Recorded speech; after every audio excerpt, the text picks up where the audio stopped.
कौन सी तुलना कर रहे हैं आप? मोदी जी की माँ 100 साल की स्वर्गीय हो गई, बर्तन साफ करके परिवार को पढ़ाया, तो 107 बार गाली पड़ी कि नहीं पड़ी?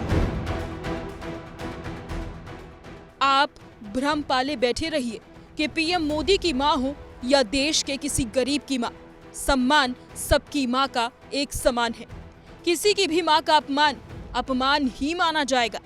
आप भ्रम पाले बैठे रहिए। बीजेपी सबका साथ, सबका विकास और सबका सम्मान एक समान मानती है, क्योंकि खुद बीजेपी के कद्दावर नेता रविशंकर प्रसाद ही ऐसा नहीं मानते हैं। अभी कौन सी तुलना कर रहे हैं आप? मोदी जी की माँ 100 साल की स्वर्गीय हो गई, बर्तन साफ करके परिवार को पढ़ाया, प्रभु राम की भक्ति करने वाली, उससे तुलना कर रहे हैं। तो मैं आपको गिनाऊं, मोदी जी को 107 बार गाली पड़ी कि नहीं पड़ी? लेकिन ये भाषा कौन सी है?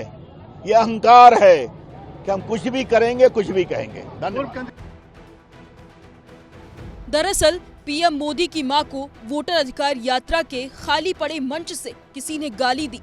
देश भर में बवाल मचा। विदेश से पीएम मोदी लौटे तो सियासी नहीं, सरकारी योजना वाले मंच से अपने मन की पीड़ा देशवासियों और खासकर बिहार वासियों को बताने लगे। आरजेडी के मंच से गाली, भद्दी गाली केवल मेरी मां को नहीं दी गई है। ये भद्दी भद्दी गाली करोड़ों माताओं बहनों को दी गई है। साथियों, एक गरीब मां की तपस्या, उसके बेटे की पीड़ा, ये शाही खानदानों में पैदा हुए युवराज नहीं समझ सकते।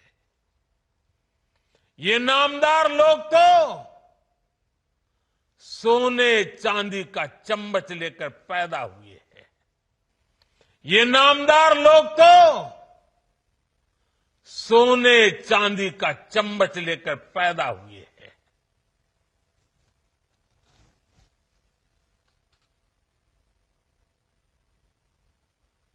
वो तो यही मानते हैं कि देश और बिहार की सत्ता इन्हें अपने खानदान की विरासत लगती है। इन्हें लगता है कुर्सी इन्हें ही मिलनी चाहिए। आनन फानन में बिहार बीजेपी ने बिहार बंद का ऐलान कर दिया। गुरुवार को बीजेपी और एनडीए के तमाम नेता सड़कों पर उतरे। प्रेग्नेंट महिला की गाड़ी रोकी, बीमार शख्स की ई रिक्शा को जाने नहीं दिया, महिला टीचर से बदसलूकी की गई। उसी बिहार बंद में रविशंकर प्रसाद भी सड़कों पर उतरे थे। ये बहुत शर्मसार मामला है कि प्रधानमंत्री की स्वर्गीय माता जी का भद्दी भद्दी गालियां दी गई और आप साहब अभी तक आपको शर्म नहीं है कि एक बार हम क्षमा मांगे, एक बार कहें कि ये ठीक नहीं था। राहुल गांधी, तेजस्वी यादव, अगर हमारा दूर का भी कार्यकर्ता ऐसा करता ना, हम कार्रवाई करते, क्षमा मांगते।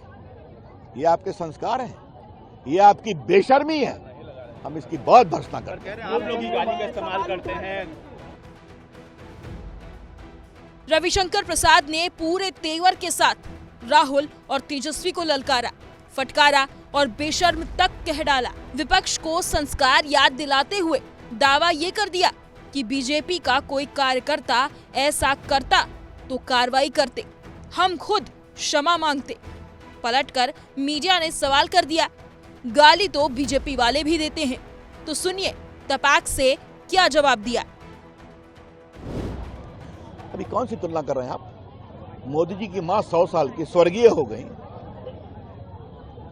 बर्तन साफ करके परिवार को पढ़ाया, प्रभु राम की भक्ति करने वाली, उससे तुलना कर रहे हैं। तो मैं आपको गिनाऊं, मोदी जी को 107 बार गाली पड़ी कि नहीं पड़ी? लेकिन ये भाषा कौन सी है? ये अहंकार है कि हम कुछ भी करेंगे, कुछ भी कहेंगे। धन्यवाद। यूथ कांग्रेस के राष्ट्रीय अध्यक्ष उदय भानु चिब ने रविशंकर प्रसाद के इस बयान को अपने ऑफिशियल एक्स हैंडल से शेयर करते हुए बीजेपी को घेरा है। उदय भानु ने एक्स पर लिखा, रविशंकर प्रसाद से एक पत्रकार ने सवाल किया, गालियों का इस्तेमाल तो आपके नेता भी करते हैं।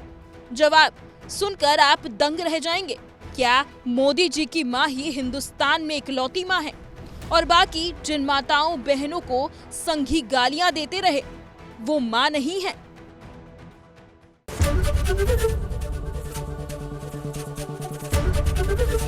एबीपी गंगा, खबर आपकी, जुबान आपकी।